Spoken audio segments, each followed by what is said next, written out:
محض چند دن کے دوران منظر اتنی تیزی سے بدلا ہے کہ کل تک جو خبریں بڑی اہم تھیں وہ آج کہیں کھو ہی گئی ہیں. لیکن ظاہر ہے وہ مسائل تو پاکستان میں بدستور موجود ہیں. یہ ٹھیک ہے کہ ہندوستان اور پاکستان کی لڑائی کی خبر نے باقی تمام خبروں کو بری طرح سے کھا لیا ہے, لیکن وہ دوسرے معاملات جو کل تک بہت بڑے معاملات تھے پاکستان کے لیے, ظاہر ہے وہ ابھی تک موجود ہیں. پاکستان تحریک انصاف اور اسٹیبلشمنٹ کی لڑائی بھی ایسی ایک چیز تھی, لیکن گزشتہ دنوں میں دو ایسی ڈیولپمنٹس ہوئی ہیں جنہوں نے عجیب و غریب ماحول پیدا کر دیا, اور آج تو گنڈا پور صاحب نے بالکل ہی سرپرائز دے کر رکھ دیا ہے.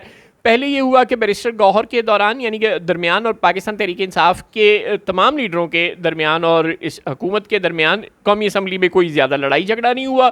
اس سے یہ میسیج دیا گیا کہ ہم سب اس پرچم کے سائے تلے ایک ہیں, جس سے شاید تحریک انصاف کو بھی یہ لگا اور عوام کو بھی یہ لگا اور سب کو ہی یہ لگا کہ اسٹیبلشمنٹ اور تحریک انصاف کے درمیان اس ماحول میں کوئی صلح ہونے والی ہے, کوئی سمجھوتا ہونے والی ہے, کہ شاید اسٹیبلشمنٹ کو کوئی عقل آ گئی ہو کہ اس وقت عمران خان کو چھوڑ دینا چاہیے یا عمران خان اور تحریک انصاف کے خلاف کوئی سخت رویہ نہیں اپنانا چاہیے. ظاہر ہے اوپر سے 9 مئی آ رہا تھا, اور 9 مئی آتے ہی حکومت کو اور اسٹیبلشمنٹ کو جو یک زبان ہو کر پاکستان تحریک انصاف کے خلاف پوری قوت سے بولنا تھا وہ نہیں بولے. اس سے بھی یہ لگا کہ ظاہر ہے کوئی شاید کوئی پیچ اپ ہو گیا ہے. 9 مئی خاموشی سے گزر رہا ہے اور ہر نظر صرف پاکستان ہندوستان کی لڑائی پر ہے, اور پاکستان تحریک انصاف اور اسٹیبلشمنٹ کی لڑائی کا کہیں دور دور تک ذکر نہیں. اس سے بھی شاید تحریک انصاف نے, عوام نے اور حکومت میں شامل جماعتوں نے بھی شاید سب نے یہی سمجھا کہ اچھا کوئی اسٹیبلشمنٹ اور تحریک انصاف کے مابین پھر کوئی صلح ہونے جا رہی ہے, یا کوئی سیز فائر کم از کم ضرور ہو گیا ہے. پھر ایک اور ڈیولپمنٹ عجیب و غریب قسم کی ہوئی کہ اچانک سرکار نے ایکس کھول دیا.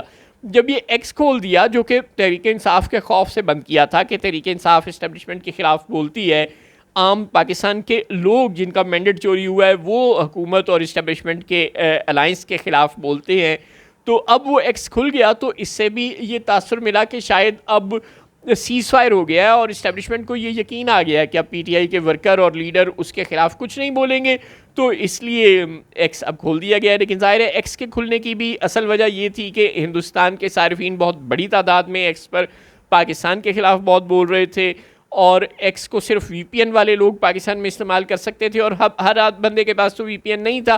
لہٰذا پاکستان کے صارفین کی ایک بڑی تعداد ایکس پر موجود نہیں تھی, جس سے ہندوستان کے صارفین کو کاؤنٹر کرنا مشکل ہو رہا تھا اسٹیبلشمنٹ کے لیے اور وی پی این والوں کے لیے.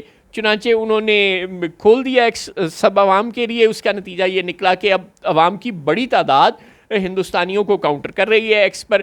لیکن اس سے بھی تحریک انصاف کو اور شاید نون لیگ کو اور عوام کو بالخصوص یہ میسج آ رہا ہے کہ تحریک انصاف اور اسٹیبلشمنٹ کے مابین سیز فائر ہو گیا ہے. اور پھر گنڈا پور صاحب نے تو سب کو سرپرائز ہی دے کر رکھ دیا. انہوں نے اسلام آباد ہائی کورٹ میں 9 مئی کے دن رٹ دائر کر دی ہے بیرسٹر لطیف کھوسا کے ذریعے کہ جناب عمران خان کو فوری طور پر پیرول پر رہا کر دیا جائے, کیونکہ اڈیالہ جیل میں ڈرون حملے کا خطرہ ہے, کیونکہ مودی کی عمران خان سے ذاتی دشمنی ہے. گنڈا پور صاحب کی دائر کردہ درخواست کے مطابق چونکہ عمران خان نے 2019 میں بڑا بھرپور جواب دیا تھا ہندوستان کے پائلٹ ابھی نندن کو, یعنی کہ ہندوستان کو, اور پھر اقوام متحدہ میں اور دنیا کے تمام فورمز پر کشمیر کا مسئلہ بڑی قوت کے ساتھ اٹھایا تھا, جس کی وجہ سے مودی کی عمران خان سے ذاتی دشمنی ہے, بڑی پرخاش ہے اس کو. اور اب اسے چونکہ پتہ ہے کہ عمران خان اڈیالہ جیل میں قید ہے, یا اس لیے یہ ہو سکتا ہے کہ وہ اڈیالہ جیل پر ڈرون حملہ کر دے, اور پاکستان کے سابق وزیر اعظم ہے عمران خان, وہ پاکستان کا ایسٹ ہیں, ان کو بچانے کے لیے انہیں فوری طور پر پیرول پر رہا کر دیا جائے. اس ساری صورتحال سے یہ لگ رہا ہے کہ شاید کہیں گنڈا پور صاحب کو سگنل ملا ہے کہ آپ پیرول پر رہائی کی درخواست دائر کریں اور ہم عمران خان کو چھوڑ دیں گے. لیکن کیا واقعی ایسا ہے؟ اسٹیبلشمنٹ کا پیغام مبینہ طور پر آج بھی تحریک انصاف کے نام یہی ہے کہ اس نے کہا آؤ نئی دنیا بساتے ہیں. اسے سوجھی شرارت تھی, یہ دل کچھ اور سمجھا تھا. اس سے مراد اسٹیبلشمنٹ ہے اور دل سے مراد گنڈا پور ہے. اس کی آنکھوں میں ہمیشہ دھنک سے رنگ رہتے تھے, اس کی آنکھوں میں ہمیشہ دھنک سے رنگ رہتے تھے, یہ اس کی عام حالت تھی, یہ دل کچھ اور سمجھا تھا. اس سے مراد اسٹیبلشمنٹ ہے اور دل سے مراد گنڈا پور صاحب ہیں. میرے کندھے پہ سر رکھ کر دیر تک وہ غزلیں میری سنتی, میرے کندھے پہ سر رکھ کر دیر تک وہ غزلیں میری سنتی, یہ ایک وقتی عنایت تھی, یہ دل کچھ اور سمجھا تھا. اس سے مراد اسٹیبلشمنٹ ہے اور دل سے مراد گنڈا پور صاحب ہے.